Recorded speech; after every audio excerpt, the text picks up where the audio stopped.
Hello, everyone. Welcome back to I Survive, You Can Survive Too. First season, second episode.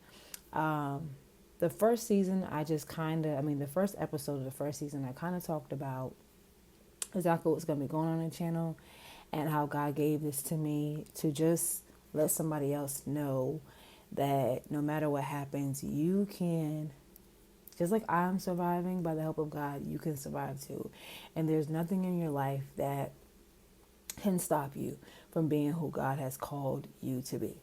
All right, so today we're going to talk about my beginnings. So, um, so of course, in my life, I already knew that I already had a great, let's say, something great was going to happen to me in my life, far as like the way I was born and how my life started. So, anyways, to start out my story of my beginning, my parents had five kids altogether. And out of the five kids, I am the middle child. Now, to date, I do not know where my siblings are, but prayerfully one day I will find them. But anyways, my parents have five kids, and right from the jump, because of the drug that they was on, I was taken from them. So, first of all, you're like, okay, your life is already in a position where you don't really know what's gonna happen. You don't know what's gonna take place. But guess what? I knew then I was like, I don't care what happens. I know that I might struggle in life, but I know He has a plan for me. And after all that, and I ended up going through two different people that adopted me. That I was taken through the foster system. And so after that, I still decided, I was like, I don't know what's going on, but I know God still has a plan for me. And so after that, what happened after that? So, anyways, after I was adopted by two different people, my life I kind of didn't really understand what was going on, but I kind of started seeing things, and I kind of got to the point like, God, what in the world is going on with me? Why is my life like this? And, and all this stuff is going on. But, anyways, when I was adopted by these two different people, my life just felt like it never would be in place. And so many different things would go on that I would not actually understand, and that be talked about in another episode. But from me being adopted by my second family, I found out that the first family that adopted me, they was actually family. They were sisters and brothers, so that was exciting. And then I found out that not only the people that adopted me, they had 11 or 12 kids of their own, and they adopted six other siblings. So I have such a big family. But as you guys are listening, share and like the page. But, how many of us right now, like when we were born, you were born into a big family. But at the beginning of your life, you never realize all the things that you will go through, even to the point age that you are now. It's kind of amazing. But God works in so many different ways. But anyways, throughout being adopted, I bless God because my adopted parents was able to find my real parents. Now, when I met my real parents, right, I was scared. And I remember I meeting them and I was just like, why do you guys live in this building? And da da da da da da. And where am I? And it was just so scary. Like the place looked like a jail cell because outside was a bunch of bars. And like if you go to a jail, like the fence and all of that. And I was scared because they lived on the 14th floor. And I would go to their house and they would call and they would be drunk and all of that. But I didn't understand. I said, Lord, I don't understand this. And I still was young. I think I was under 10 at that time.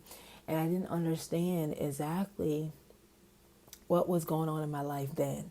But I kind of had a clue, but I couldn't articulate it. But even when I went to go see my parents, I was like, where are the rest of my siblings? And, da da da. And they would just tell me, like, oh, we had to give them up because we was on drugs. And I was like, interesting, that God would allow me to meet you guys even in this state.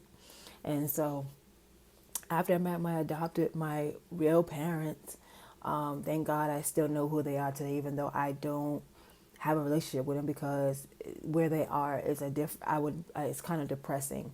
And so I thank God that I know who they are and where they live at. But even through this, like, you know, as I began to, get in my teens, like become a teenager, 12, 13 years old, things started really changing for me. No one could really tell me exactly what was going on with me. They just, all I was ever told that I was rebellious. I needed to be in IEP classes. I was special and all this different kind of stuff.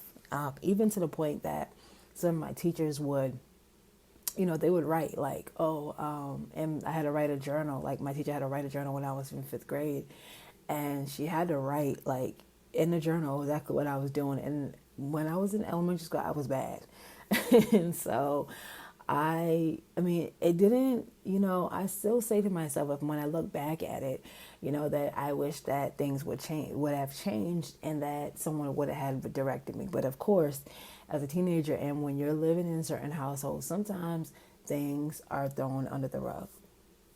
But anyways, I remember being in elementary school, like, I was not good at all. But I remember that I was always so awkward. Like I was really, really awkward in like throughout my elementary school years. But I remember that I always kept my grades up. It was one thing I was gonna do. I was going to keep my grades up. And I was going to stay that student that loved going to school and, and whatever. And so let me tell you guys something. I realized then that I had a purpose, because as I grew up and at the age of 13 years old, me and my sisters and we were having like this this thing where we was going to dress up. We dressed up and we all chose who we was going to dress up as. And I told them that I wanted to be a church mother. So then, right then and there, I knew that God had his hands on me. And I don't know if you're listening to this, and I want to tell you guys something, that it doesn't matter where you are in your life right now, he has his hands on you. See, the problem with life right now is that you feel like because you're in a certain bind or a certain situation that God does not have his hands on you. But guess what? He does.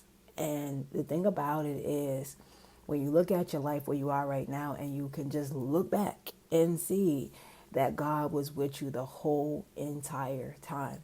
Let me tell you guys something. I'm gonna stop right here. I'm not gonna go for it from elementary. I'm gonna make that into the next video.